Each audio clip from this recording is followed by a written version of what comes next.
അങ്ങനെ ഇന്നലെ നമ്മൾ രാത്രിയിലാണ് ഈ ഹോട്ടലിലെത്തിയത്. ഇതിൻ്റെ പേര് സ്ലീപ്പി ഹാലോ ഇൻ ന്യൂയോർക്ക്. നമ്മുടെ കൺവെൻഷൻ ഇവിടെയാണ് നടക്കുന്നത്.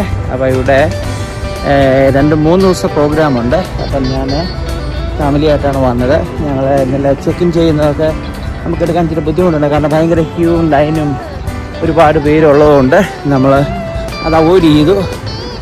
എങ്കിലും